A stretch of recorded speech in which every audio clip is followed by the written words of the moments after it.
Good afternoon. It's Tuesday, the 10th of July, 2018, just after 1 o'clock. Welcome to UK Column News. Your host this afternoon, Mike Robinson, and myself, Brian Gerrish. We're delighted to be joined by Mark Anderson, Truthhound. Really hot, Mike. It is, but possibly not as hot as in the cabinet room. But anyway, the international responses to Boris Johnson's resignation are coming in. Here's Bashar al-Assad, who's surprised. He said, Boris said I had to go. There you go. Boris is gone. And there is a new cabinet, and here it is. And aren't they a motley-looking bunch? Doesn't that sight just fill you with confidence? There's Gove and who's behind him, Gavin Williamson there on the right. And Liam Fox. Liam Fox, all the same old faces. I'm just going to say at this point, I don't think that we have a government at the moment. I think we have a cabal of people, nothing to do with the democratic system at all. Coven maybe, but anyway, let's have a look at the reshuffle then. Jeremy Hunt has left the health department. He said, damn you, Boris, because he wanted to see through NHS privatisation, but because Theresa May needed to shore up support in the cabinet, he has been moved to become Foreign Secretary. Here is Dominic Raab. He has become Brexit Secretary, and what did he say? He said, yes, I was a member of the British ultra-liberal youth private Facebook group, and yes, I do want the NHS to be privatised and workhouses for the poor, but I will deliver Brexit. So that's good stuff. So just to give some... Let's paraphrase. Absolutely. Just to give some idea of who it is we've got moving into these jobs. The ex-digital minister has now become an NHS AI bot, and that's Matthew Hancock. So he's now in charge of health. And he said, she gave me health. Well, I expect healthcare is much simpler when you're all made of silicon. And of course, he will continue his efforts to turn us carbon-based life forms into silicon-based life forms. And on we go. Who's next? Well, Jeremy Wright has moved into the Department for Digital Culture, Media and Sport. No better place, he said, to pursue the digitisation of Britain's court system. So no doubt that will be one of his top priorities. Of course, he was Attorney General. And who's moved into that job? Well, a backbencher, Geoffrey Cox. And he said, well, yes, I know I invested in an alleged tax avoidance scheme. And yes, I know I've acted on behalf of clients in tax haven jurisdictions. But I'm honest, Gov, is what he said. Well, so he, of course, is an MP from not too far away from ourselves, Brown, North Devon, and Silk. He's a QC. And has now become Attorney General. Can't think of a better person for the job, really. Well, he's honest, so that's the main thing. Independent. He'll be independent as well as absolutely, honest. Absolutely independent and honest. That's all good news so far. Absolutely. So how is the Tory party hanging together? Well, this is what Sir Alan Duncan tweeted out earlier on. Rees-Mogg's insolence in the Telegraph in lecturing and threatening the Prime Minister is just too much. Risks debasing the government, the party, the country and himself. Prime Minister must be given maximum latitude in backing. The ideological right are a minority despite their noise and should pipe down. It's interesting that the country comes after the government and the party. I think that is quite an accurate idea of what is in this man's mind, probably in all their minds, all 650 of them. What did Boris have to say about that? He said, it's vital that all MPs are able to air their views on Brexit. Whatever your position, I hope we can all agree that Jacob Rees-Mogg is a principled and dedicated MP who wants the best for our country. So there you go. That's what's been going on this morning. But of course, yesterday afternoon, Theresa May gave a briefing to the House of Commons on her new deal for Brexit. So I thought we would have a look at a couple of little excerpts from that and discuss those.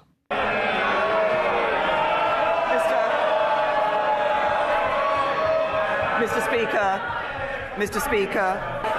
Speaker, on Friday at Chequers, the Cabinet agreed a comprehensive and ambitious proposal that provides a responsible and credible basis for progressing negotiations with the EU towards a new relationship after we leave on the 29th of March next year. It is a proposal that will take back control of our borders, our money and our laws, but do so do so in a way that protects jobs, allows us to strike new trade deals through an independent trade policy, and keeps our people safe and our union together.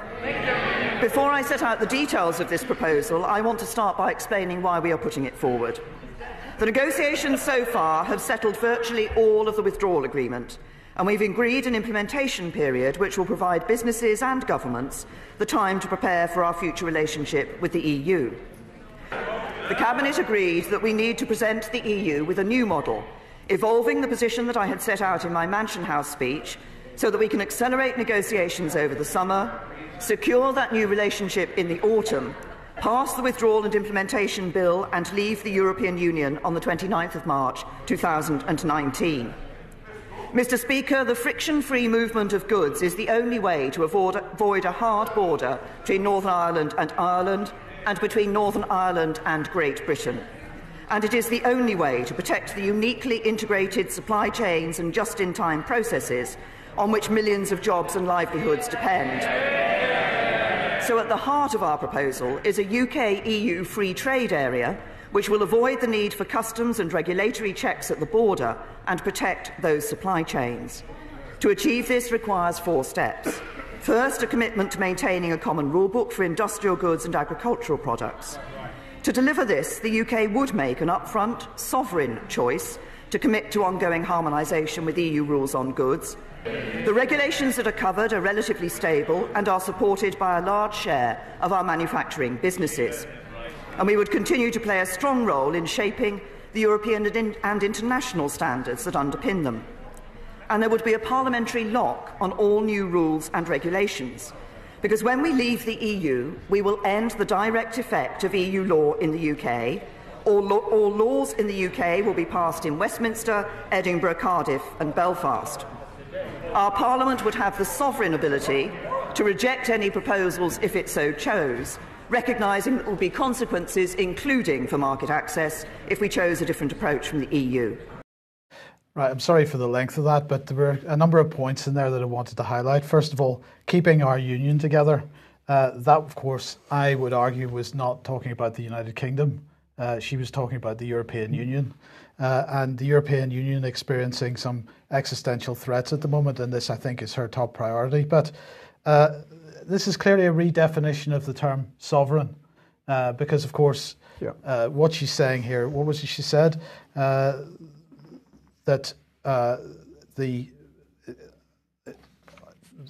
sharing a common rule book. Yeah, the common rule book is one part of it, but that was an upfront sovereign choice. An upfront sovereign decision by the UK, but with recognising the fact that if they took a different view, that would have effect on the ability to trade and the ability to interact with the European Union. So, in other words, there is no choice. So it's a sovereign decision to be a slave, a colony, as some people are talking about. Yes.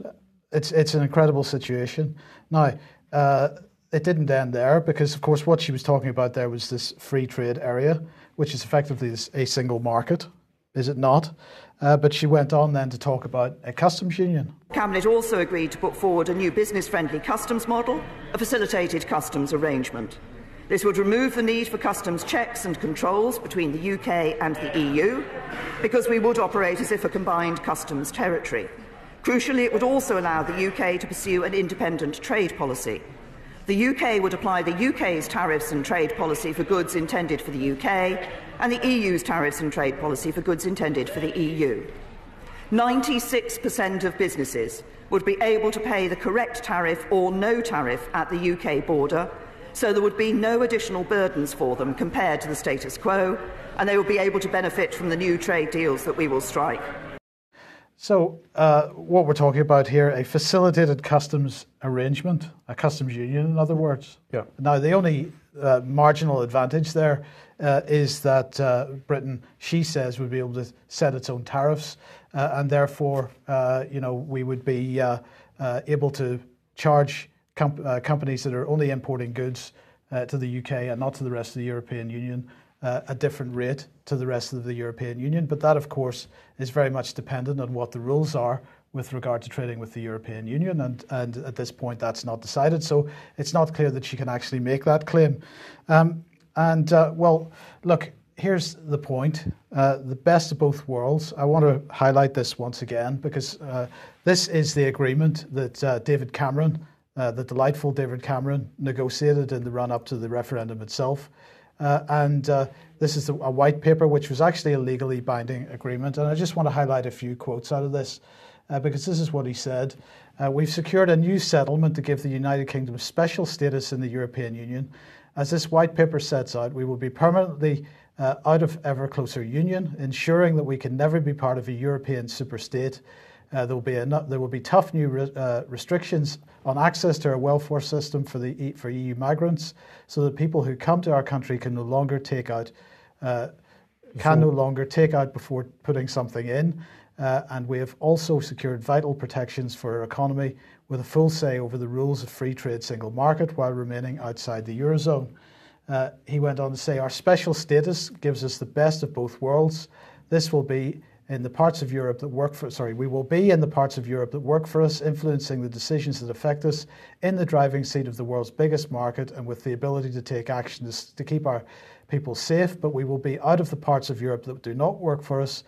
So as well as being out of ever closer union, we will never join the Euro and never be part of Eurozone bailouts or the passport-free no borders area. And he said the reforms we secured in this negotiation have been agreed by all 28 EU leaders. They are legally binding and cannot be unpicked without our agreement and that of every other EU country.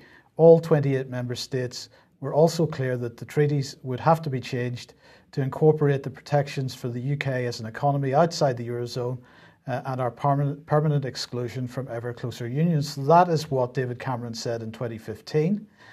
As I've said several times before, I'm not quite certain what the difference is between that document and what Theresa May has been proposing in her Mansion House speech, what she proposed yesterday. And in fact, this was recognised on BBC News just before the Friday Chequers meeting, because what this article here says, Brexit customs plan will offer best of both worlds. A new plan for post-Brexit customs arrangements will be a significant step forward, a Downing Street source has promised. The proposal to be presented to ministers on Friday will offer the best of both worlds, an independent trade policy and friction-free trade, the source added, but no details have yet been revealed about how it will work. Well, the details have now been revealed, and if you actually read the Best of Both Worlds white paper, it's pretty difficult to see the difference. But anyway, we move on because, of course, she was talking yesterday about free trade as well. So let's just listen to this short clip. Some have suggested that under this arrangement, the UK would not be able to do trade deals. They are wrong. When we have left the EU, the UK will have our own independent trade policy with our own seat at the World Trade Organization and the ability to set tariffs for our trade with the rest of the world. We will be able to pursue trade agreements with key partners, and on Friday, the Cabinet agreed that we would consider seeking accession to the Comprehensive and Progressive Agreement for Trans-Pacific Partnership. So this is a spectacular position, Brian, because Best of Both Worlds had trade at the centre of that. Britain is putting trade at the centre of its hashtag Global Britain policy. And now Theresa May is announcing, without so much as a by your leave in Parliament, that as part of Brexit, under the veneer of Brexit, Britain is going to attempt to join the Trans-Pacific Partnership. This is spectacular. Now, the Best of Both Worlds document said the EU will pursue with renewed commitment free trade agreements with the world's most dynamic economies so that the tariff and regulatory barriers faced by UK companies in large and growing non-EU markets are reduced or eliminated.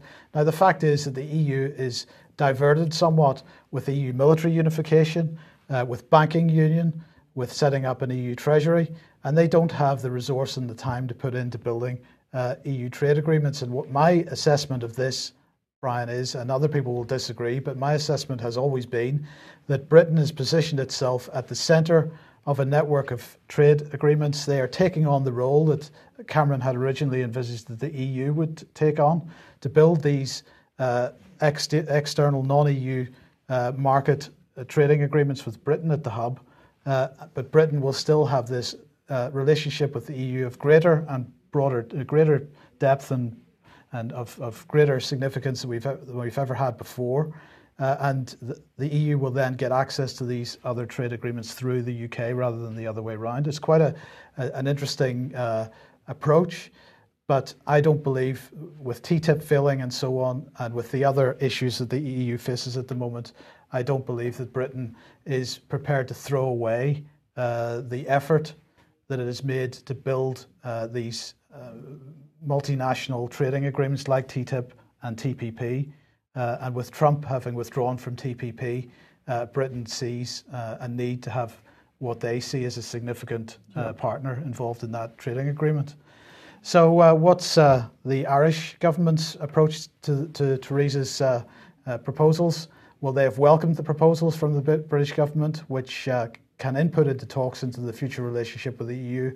And Leo Varadkar here saying that he awaits details in the white paper. Well, that white paper is going to be published on Thursday now, so we will look forward to seeing that.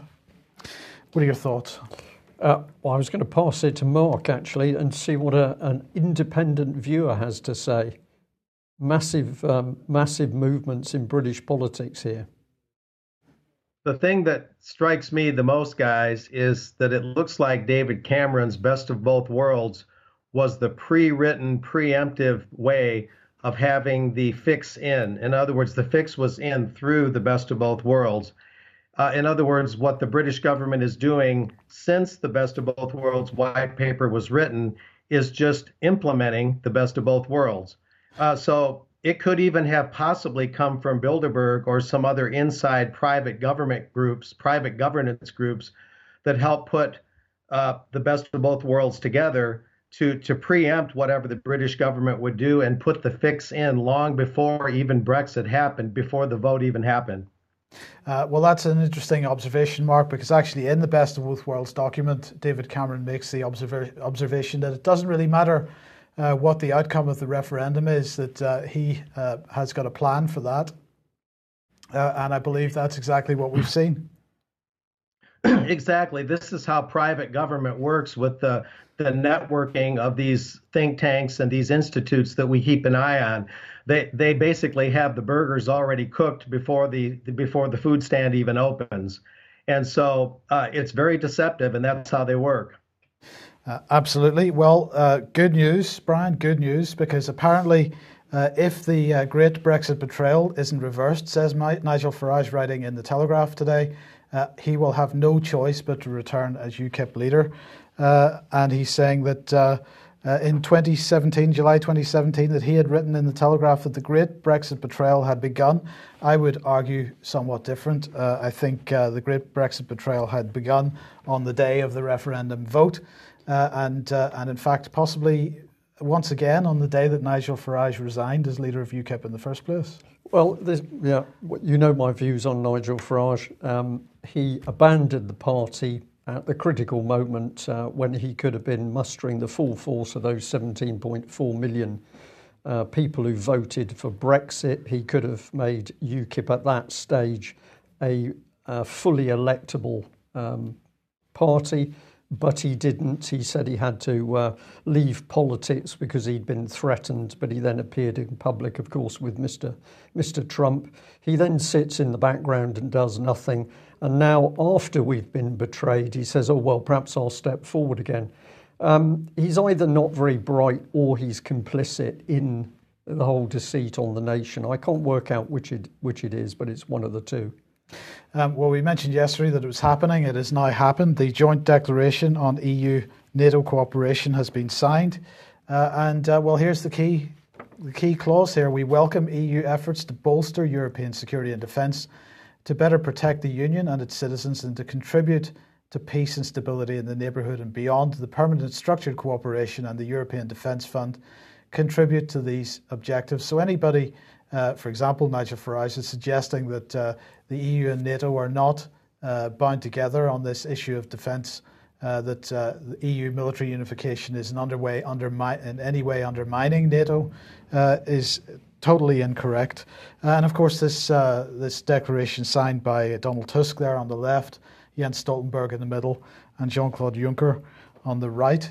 Donald Tusk, after he signed that document, had this to say about Donald Trump. Appreciate your allies. You don't have many. And well, what's he talking about? Well, of course, he's talking about the issue of funding for NATO and defence funding in the European Union, because Donald Trump at the moment threatening to withdraw US troops and material from Europe unless the EU decides to pay up. And his issue is, as he highlighted at the NATO summit last year, his issue is that EU countries not paying their requisite 2% of GDP. The NATO summit starts tomorrow, and Jens Stoltenberg giving his sort of prequel to that today, this morning. And he's pretty positive about how things are moving on. He said 2 years ago in Warsaw, we came together to strengthen EU-NATO cooperation, aiming to promote peace and stability in the Euro-Atlantic area. Our respective efforts are mutually reinforcing, have improved the security of our citizens and strengthened our transatlantic bond. Our long-standing cooperation has developed substantially and is now unprecedented in its quality, scope and rigour. But nonetheless, he was a little concerned about Donald Trump's determination that, last year when we were talking about this, we said that Trump was almost like a mafia don, putting the protection racket, the protection demands on the rest of the EU. So Stoltenberg, his message really is, look, Donald, we hate that you're visiting Putin. We hate that you're bullying us. So we're going to fudge the figures to make you look like an idiot. And so what figures are we talking about here? Well, this is the funding for defence in the EU figures, because Stoltenberg has said that it's all very encouraging, because in 2014, only 3 members of NATO were spending 2% or more on GDP. And this year it's now 8. And so he had an article in the Washington Post where he said that, this year we're expecting the number to rise to 8, which is adding Estonia, Latvia, Lithuania, Poland and Romania. Well, is that really pretty exciting in terms of overall NATO budget there, Brian? Because I don't imagine that the GDPs of Estonia, Latvia, Lithuania, Poland and Romania really come up to scratch compared to, say, France and Germany, for example, who just simply aren't putting 2% into defence. He said that the combined budget rise was 5.2%, the biggest increase in real terms in a quarter of a century.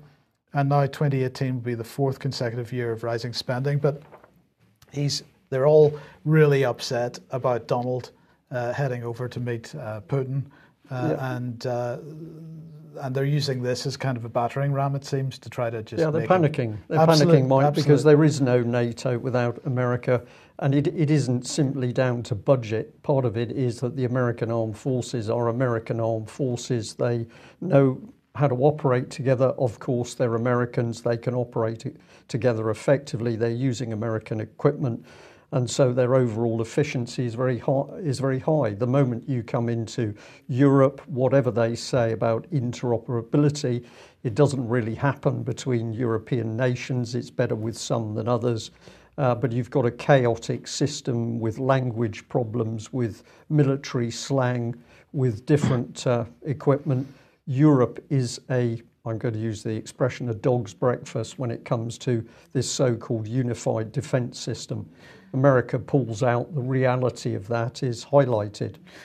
Mark, is any of this getting coverage in the United States? Is there any awareness in the US that Trump is making such waves in Europe? Not a great deal, because there's so much focus right now that he picked Brett Kavanaugh to be the next Supreme Court nominee. And that's really eaten up the news for the last 12 to 24 hours. It's really just a side story right now for the most part. Okay, well, you have wanted to highlight this article in The Economist, which is really talking about what we've mentioned. The Western Alliance is in trouble. The Economist, of course, many would argue is a mouthpiece for City of London interests. Is this really their observation? It seems to be a House editorial. There's no byline on here. Of course, the House editorial can mean it's basically what it is, and that's the City of London / Bilderberg mouthpiece. And we have to take it for what it is. Zanny Minton Beddoes, of course, the Economist editor, attends Bilderberg pretty much every year. And this article seems to be right on time. It came out about July 6th, and they're saying things like, today, however, America and Europe are separated by a growing rift. the mood before the NATO summit in Brussels on July 11 and 12 is poisonous, they claim, which is really an exaggerated concept. It's not poisonous. Donald Trump is simply demanding that countries that are running huge trade surpluses with the U.S. are getting even more money through the trade brokering and should be able to easily meet their 2% GDP requisite amount that you spoke of a few minutes ago. And so Trump is really just looking for equity mostly and fairness if the U.S. is going to continue to be this ever-present guardian of the Western alliance. But they go on to say, though, and that's what this article is about, that the Western alliance, quote, is in trouble, and this should worry Europe, America, and the world. And that, of course, echoes some other research I've been looking into by the German Marshall Fund and whatnot. There seems to be a growing chorus, even stronger than it was a month ago, right after Bilderberg in Italy. There's this growing chorus that the U.S. is not just putting TTIP aside or putting the Paris Agreement aside and elements of the liberal world order, but now, a month later, there's this chorus, and The Economist is part of it. They're saying that the U.S. under Donald Trump is kicking the entire liberal world order to the curb, not just components of it. So the NATO summit is just another stop along the way, and they're using that as an example to say that they're worried that Trump is going to jettison the entire global world order, the post-World War II system put in at Bretton Woods, nurtured at Bilderberg, and the whole nine yards. So it's all very interesting. And I see you're showing the German Marshall Fund piece. That came out a little longer ago in 2017, to be clear. Some of this I discovered retroactively, but in the German Marshall Fund piece, which was written by 12 scholars, including from the German Council on Foreign Relations, 2 from the Aspen Institute, they say, quote, the liberal world order, with its foundation in multilateralism, its global norms and values, its open societies and markets, is in danger. And it is exactly this order on which Germany's freedom and prosperity depends. Well, when they say Germany's freedom and prosperity, they really mean the political parties, the elite, the investment class, the bankers, and the power brokers. Germany's prosperity is not necessarily found in the global world order. In fact, Germany is under great stress from the heavy movement of migrants brought on by Western wars in other countries, and all the different things that the Western alliance is doing, acting like gangsters, driving people from one country to another, creating poverty, creating upheaval. The German people arguably would be a lot better off without many elements of the modern Western alliance. So between the German Marshall Fund report and the Economist article, and there are others, probably a little too lengthy to mention here for just today, they're really concerned that Donald Trump is taking the entire liberal world order to task. How accurate that is, we can't say with certainty. Is Donald Trump just getting into a little bit of anti-globalist theater here? It remains to be seen, but it's very interesting how much he is shaking up the think tanks and the Bilderberg people and the whole internationalist establishment. And it's going to be interesting to see what happens in just the next few days, going to London, going to the NATO summit, and going to meet Putin in Helsinki.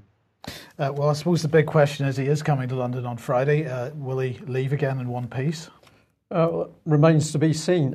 Mark, I think we're going to shock you a little bit here. This is a report that was highlighted to me a few days ago. It's come from the BBC's business section. And here's the headline: The Tarot Revival Thanks to Brexit, Trump and Dior. We'll put in a bit of text here. Our societies are going through an extreme sense of alienation, said a Miss Vogel. I think that's a lady that's produced some of these cards, mentioning Donald Trump's presidential victory in the US, as well as the rise of far-right groups, violence and misogyny. People are lonely and angry. Tarot helps them to cope with insecurity in these difficult times. So there you have the start of it, Mark, that the BBC is using a particular lady journalist in its business section to actually promote the use of tarot cards against Donald Trump. This is really quite an extraordinary piece of work by the BBC. Here's a little bit more of it. One example of this is the hashtag Magic Resistance movement. Every month, self-identifying witches gather to cast mass spells on Donald Trump and use tarot to assist them in the task. So I'll let you come in just very briefly because I've got a bit more of the analysis on this one to do. But here is the British Broadcasting Company, £3.74 billion, apparently independent, truthful reporting, telling us truthfully that tarot cards and casting of witches' spells are the way to get rid of your president. That's truly shocking. And from what I gather, they're actually serious. I don't detect any tongue-in-cheek. I don't detect any parody or satire there. Am I correct? You're absolutely correct. And if we just follow on through, I think possibly your jaw will be on the floor. Here's a bit more. It says the Tower card, commonly used in Trump spells, depicts a solid tower being struck by lightning and flames emerging from small windows at the top. Tina Gong, a New York-based designer and witch, says the rise of tarot has everything to do with our current political and socio and economic environment. Ms. Gong combined her love of witchcraft and her coding skills to create tarot apps, as well as an online tarot school. She describes the majority of her users as young females. And the witch symbolises everyone that has been an other and that has no place or control in the world, such as women, people of colour, LGBTQ community. So there we are. The BBC really getting the detail in about who's into the witchcraft and the tarot cards and encouraging people to get involved. But it gets better because they also quote this gentleman, Mike Sosterik. And what does he say? Let's bring him on screen for me to be able to read. During the transformation from feudalism to capitalism, the ruling classes used tarot to gamify the civilization building process. The cards guided people about the new roles in the society. They helped the ruling classes to mobilize and manage the masses. So I think there's a bit of a deeper meaning, Mark, to this whole article, because this astute sociologist is telling us that these tarot cards are important to the people making the political decisions. Could this be Hillary Clinton's team, maybe? It could very well be. It gives a little bit more credence to bloggers like Henry Macko in Canada that are often saying that there's a satanic and occultic element to the transnational leadership, the ruling class. And I've always kept that kind of as an agnostic from my standpoint. In other words, I don't try to go both feet into that theory that everybody's a Satanist. But this gives a little more credence to the possibility and probability to the occultic undercurrent of all that's going on. The fact that they're actually serious about this, I guess the upside is that it discredits the mainstream media even more as alternative media like ours makes tremendous strides. And I'll talk about something like that in a second. And it just shows how ridiculous, in particular, not just the mainstream media is in general, but how completely illegitimate the BBC should be seen as for all the money that the Brits pay for TV taxes and whatnot, as if you need more proof that the BBC is completely out to lunch and subversive. This just puts the capstone on the pyramid. And so really, they're their own worst enemy. It's just the fact that they take it seriously. It shows their mentality. I mean, this is almost up there with spirit cooking allegations. It's really disturbing. It's sorry to cut across you there, Mark. Let me just bring in a little bit more on this gentleman, Mike Sosterik. This is from his Sojourn website. He says, as noted in 2003, a series of powerful mystical experiences rocked my emotional, psychological and conceptual world. The first experience occurred while I was watching the movie The Abyss. In that experience, which was fueled by a small dose of cannabis, I had a horrifying conversation with God where I rehearsed in terrifying detail all the Catholic ideas about judgment and damnation that I'd been indoctrinated with as a child. So he's temporarily high on drugs and he thinks he's having a conversation with God. This is the man chosen by the BBC to advise people in UK.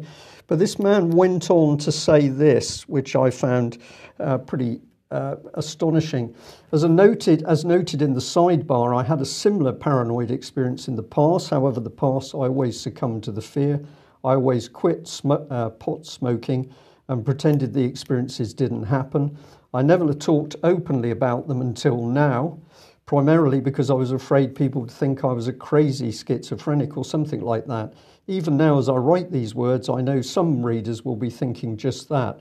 It was different this time, though. This time I didn't give in to the fear. This time I stood up and I told God to F off. So this is the quality of the man that the BBC is using to reinforce their story that witches can use tarot cards to help undermine the President of the United States.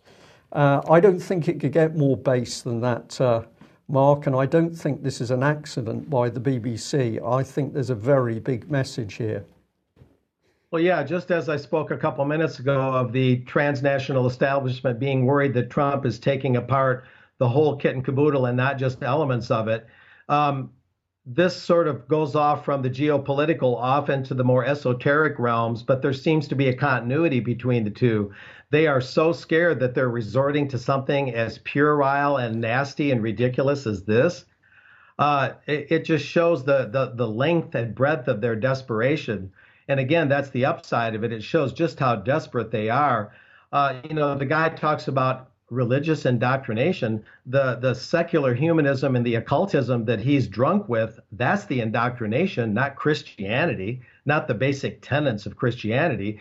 He's been indoctrinated away from Christian precepts and into the occult. He doesn't even know what he's been indoctrinated with, and yet he's trying to indoctrinate the rest of British society through his position. Well, and the BBC has sought him out, of course, to comment in this article. Let me just go through another step, because we'll end by having a look at who wrote this article. Well, here's the article again. And this is the lady concerned, Didym Talley.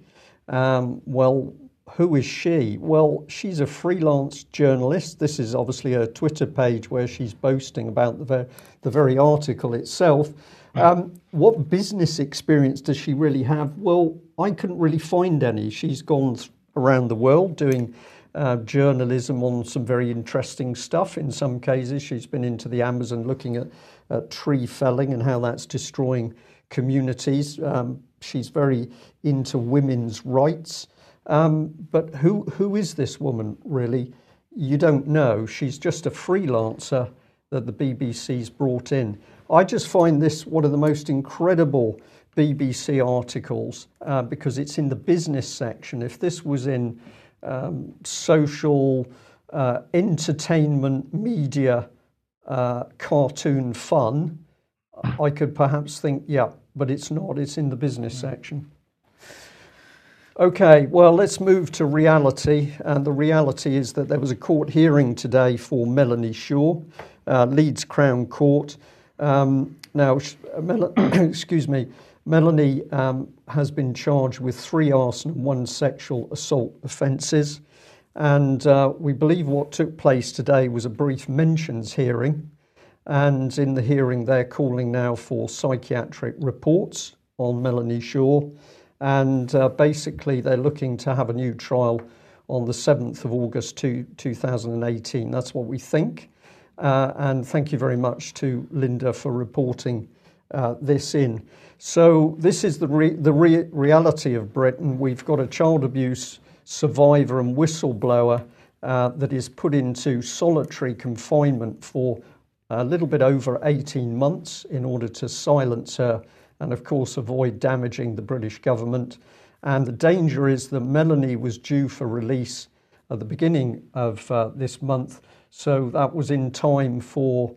Actually, the beginning of last month. You're right, Mike, the beginning of June, which would have brought her onto the streets, as it were, to speak to the so-called independent child abuse inquiry. So what happens is the charges that were actually raised against Melanie back in February 2017 are now suddenly brought to the fore. She's put on remand, she's held in prison, and now we've got a whole new trial going through in order to silence her. Why is the British state so scared of this lady? Well, Melanie has a truly phenomenal memory of not only her own abuse in Beechwood Children's Home, Nottingham, but also the connections through to politicians in Westminster, that the British state needs her silenced. And what better way than to get her into the psychiatric gulag, where presumably she can disappear.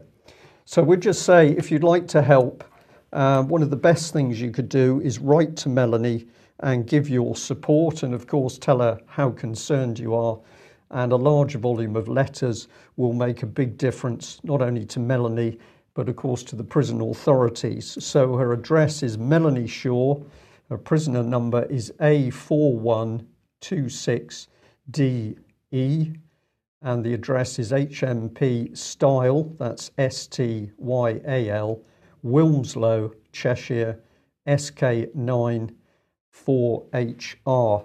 Now, some people have said, has Melanie been able to get proper representation? And I have to say to you that at the moment, Melanie is being represented by a law firm that she has chosen. That was her decision, rightly or wrongly. And at the moment, we have to go with that decision, even though it means that people who've been able to get information a little bit closer to the case are being excluded at the moment. It's a very difficult call, but if Melanie has decided this, that has to be respected, and therefore we have to wait and see how this pans out. I'll just add that the Express was carrying this article yesterday. Outrageous, Justice Secretary to spend millions on giving prisoners phones in their cells. The logic for this is that in trial prisons where prisoners have been able to call family in particular from their prison cells, there's been a dramatic drop in violence, which I think is an interesting thing.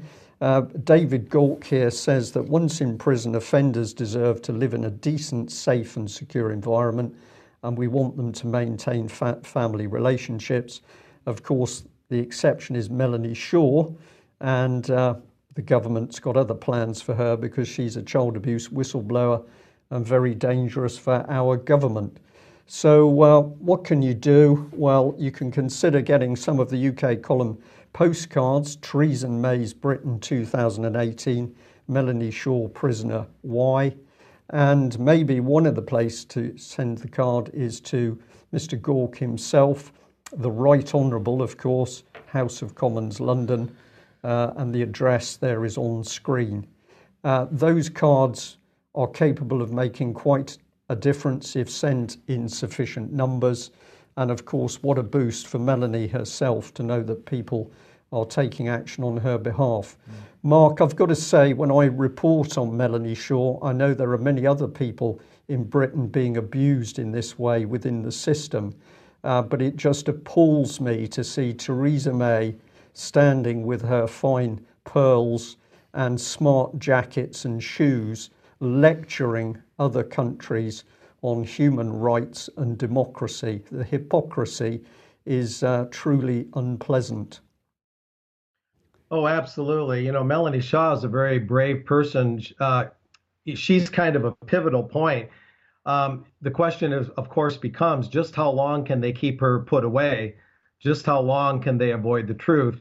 Because it appears, and it's a growing body of evidence, as you guys and me, as all of us know, that the child abuse racket and the child trafficking racket, which goes way back to the Nebraska affair in the U.S. and goes really around the world, and it's involved in the Central American human trafficking coming up to the Texas border, and that whole border issue. That whole thing is loaded with allegations against various power brokers and politicians who've been caught in the web of sexual abuse and child abuse. And it's the way they keep people in line. It's the way they keep politicians in line, is to get them involved in these kind of things. And then they've got dirt on them. And then no one wants to speak out. Nobody wants to speak out. Nobody wants to step out of formation, because these child abuse and child sexual abuse allegations can be smeared against anyone. Anybody can be smeared by this stuff. So it's this huge system of control that they've got put together. And Melanie Shaw is really the key that unlocks the whole thing. And so how long they're going to keep her put away, is the question, because she can open up the door to this whole this whole Pandora's box. Okay, well, the minimum we can say is that we won't be forgetting her, and we're making every attempt we can at the moment to make sure other people are aware of this lady and what she represents. How long do they want to keep her banged up for? Until she dies, I think, is a reasonable starting point. But if you want a shorter bracket, it's they want her out of the way until the so-called independent child abuse inquiry is over. I'll just end on this with an eye on the time. This is another article which caught my eye because I've commented before on the attention being given to hijabs in Iran. So the male here with the Iranian woman is given a 20-year jail term for removing her headscarf. And this is a lady called Shapaq Shazir Dela, or Daya, I think. It's a tricky one, so I'm going to say Shapaq, which is a first name. Here it is, an Iranian woman who protested the obligatory Islamic headscarf by removing it in public, says she has been sentenced to 20 years in prison. Now, I'm fascinated because this, she was arrested in February, and if you look at the end of that little section inset, it says this week she posted on her personal website that she'd been jailed for opposing the compulsory. How was she actually posting while she was in prison, Mike? Don't know. No, I don't know. Well, this was one of the reports that we mentioned a while back. This was the BBC Trending, April 2016. And basically, the BBC was encouraging Iranian women to break the law over the hijab. And of course, if they were to break the law, they faced quite draconian punishment and prison sentences. But here was the BBC helping spin unrest with a sideways dig at the Russians, because it was a young Russian chap that said, of course, if you can see people's faces, they can be located very quickly. So on one hand, the BBC encourages the women to show their faces clearly, and on the other hand, they're smirking because a young Russian has said, well, if you show your face, I can find you. That was... Now, this links through to my stealthy freedom, excuse me, and I was intrigued with that because it's this website, the right for individual Iranian women to choose whether they want hijab. Who are the people they're working with? Well, the great and the good right the way across. So we've got the Huffington Post, Bloomberg, The Economist, The Guardian, The Washington Post. All the big boys are there, Time. And if we have a look at this bit, this is supposedly a campaign started by one woman, Masih Alinejad, but she just happens to be a journalist now for Voice of America and lives in the USA.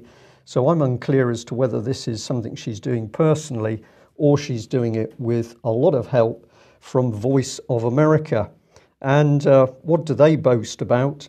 Well, they boast of this. Voice of America exports America's most powerful product.